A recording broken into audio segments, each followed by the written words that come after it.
Hey everybody, Chris here with the Esports Bets Power Rankings for this week in the EU LCS. In 10th, we have Unicorns of Love. Bloodthirsty but unrefined, they lag behind other teams when it comes to macro and objective control. White Knight also showed weakness against jungle gangs, and UOL's opponents will definitely try to exploit him. H2K fell down to 9. Their team fighting is impressive, but their early game is incredibly lacking. With that, H2K win their games by relying on enemy mistakes in the late game, and that's never a good position to be in. Rocket remain 8. This team is downright oppressive if Memento can get something going in the laning phase, but it also looks utterly lost when it can't find any early game leads. Misfits dropped to 7.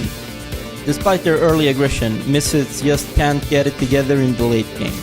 And since Hansama started underperforming, they have a hard time approaching 5v5s. Giants advanced to 6. Joko's creative jungle pathing keeps his foes guessing, and even though he sometimes oversteps his limit, Giants can always fall back on Betsy and steal back in teamfights.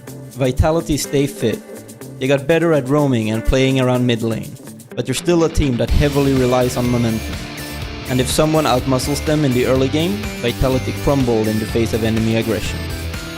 For now, we're keeping G2 4th. Both of their losses were caused by the uncharacteristic shortcomings of Perks. But since he isn't the one to underperform for long, we're confident that G2 can bounce back. In 3rd, Schalke finally picked up the slack. They started drafting carry junglers for Pride, which drastically improved their early game.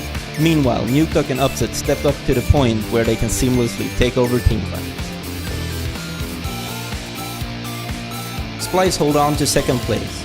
Unlike other lineups, they don't rely on teamfights to win games.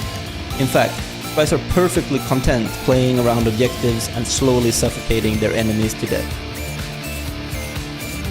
Fnatic remain number 1. Their roster is already stacked, but Reckless and Hylissang still stand out as a monstrous duo. Combine that with the massive improvements from Broxah, and Fnatic have everything they need to become the kings of the 2018 spring split. That's it for our power rankings this week. For more information on where to place your bets, visit esportsbets.com. Thank you and see you again next split.